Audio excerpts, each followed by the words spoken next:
This is NDTV. And you're watching NDTV Prime in association with Micromax. Hi, and thanks for watching On Art. I'm Anu Subramanian.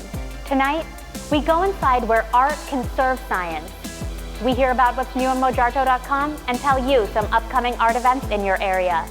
After that, we'll hear a musical performance from Antari Pazarika and Surya Prakash, who you might know from YouTube. This is On Art.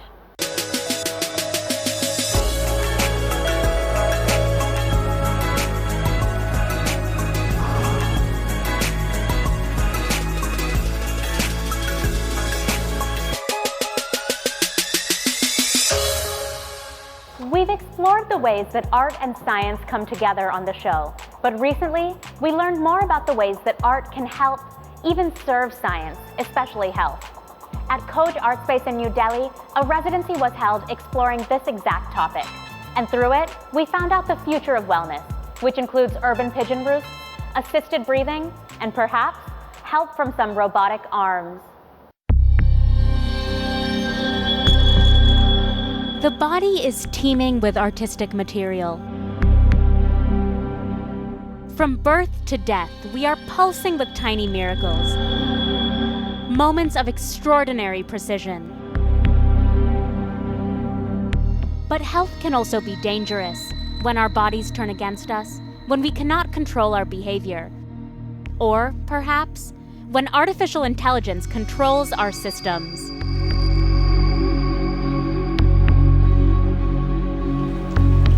Koj, a Delhi-based art space that hosts a variety of residencies, recently took this on with its art and science residency called The Undivided Mind.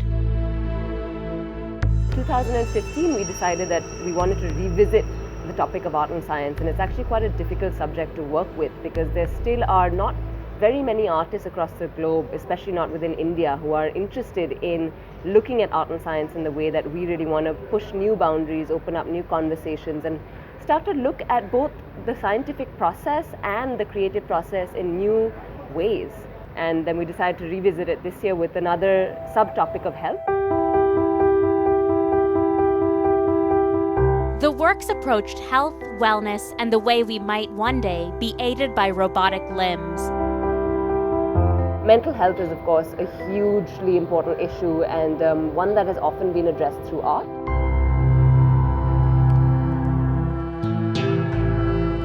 Environmental health has been something that we have had an interest in for many years, and so that has always been something that's been at the tip of our tongues and something that we want to continue to push and investigate and explore as there's more and more interest in climate change. And we just think that artists can actually respond to some of the issues that we're facing globally in a way that's really, really abstract and nuanced, and we want to provide a space for people who are working on those issues to really engage with a public in a different way. And then finally, the third topic of health that we're looking at is extraterrestrial health. And for us, that's an area that we find a little bit more playful, where we invite artists to get a little more creative and start thinking about life in the future. So in this residency, you will see that some of the artists have responded quite directly to health, mental health, physical health, environmental health, extraterrestrial health. But they've also deviated from it significantly, and that's something that's equally important. And these deviations reached far beyond the traditional confines of health, of the body. This is Alexei Buldakov, a Russian artist exploring our relationship to nature. At Koj, he built a complex urban pigeon roost. So his interest is really actually in animals that aren't really belonging to an environment, and he's been very closely studying feral cats and pigeons because he sees those as two particular species that are typically unwanted in society. They don't have any, let's say, use value like cattle might have. Alexei sees his exploration as part of a long history of the scientific and artistic processes converging. Art and science has at least one common method. In terms of methodology, it's observation. Observation is what scientists do the best, and artists are also capable to observe things, but gain more like sensitive experience. Polish artist Tyszka Samborska took observation one step further. She created a bodysuit made of the bacteria and fungus that populates our insides, then wore it around Delhi's Khidki extension. As you might expect, the response was fascination, disgust, and fear.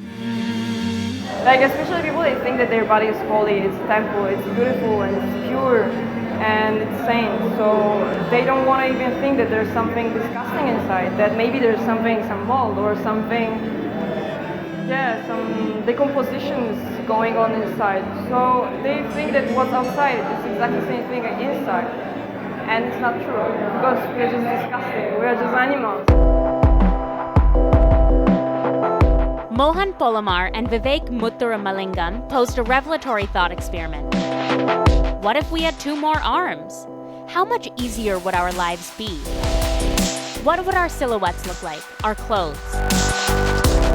Not only did the two create a photo series imagining the new future, they even built a responsive robot, one whose 2 arms could one day be a part of us.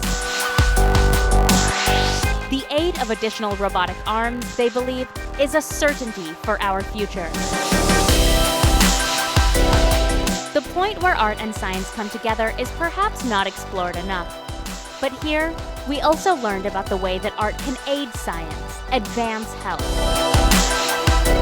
In a conversation with a cancer surgeon from the nearby Max Hospital, he explained to me what a challenge it is for him and people from his practice to address sensitive issues, to address challenging topics such as women's health, women's sexuality, physical health, mental health from their point of view.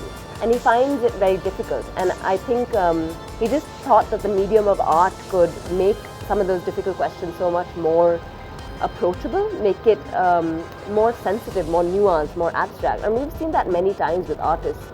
The work that they do, it makes it possible to talk about topics that somehow are taboo, somehow can't be talked about in an everyday conversation, but through another medium, through something that's visual, something that's descriptive, something that takes away the challenge, something that has that kind of breaking point, you can actually start to have these very difficult conversations.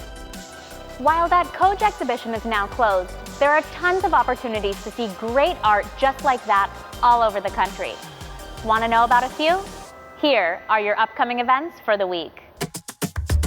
Delhi, I Paint My Dreams is a new art exhibition at the Convention Center foyer. It's a group show featuring artworks by Rashmi Mahanta, Nidhi Rathi, and Meena Srinivasan. Mumbai, Drut, a Sumit Nagdev dance arts production is coming up Friday, June 10th at 8:30. In a span of 50 minutes, watch the elements of live music, drastic rhythm changes, and reverse choreography bring the concept of time transition through space to life. Bengaluru, on June 11th at 6:30 p.m., you can see Anil Srinivasan live in Koramangala. Hyderabad, a new stand-up comedy show called Relationship or Relationshit featuring Apurv Gupta is coming on June 5th. The show will hopefully answer some questions about your own love life. And finally, Delhi, don't miss the European Union Film Festival. Going on until June 19th, it's going on across Delhi from the British Council to Instituto Cervantes to the India Habitat Center to India International Center. The European Union Film Festival is in its 21st year, and it's always showcasing the best of European cinema in India. Do check out one of these events in your area. And if you have an event that you want us to share, then let us know. Email onart@ndtv.com with details of your upcoming event, and we might just put it on the show. But for now, we're going to take a quick break, and you should too. On Art, we'll be right back.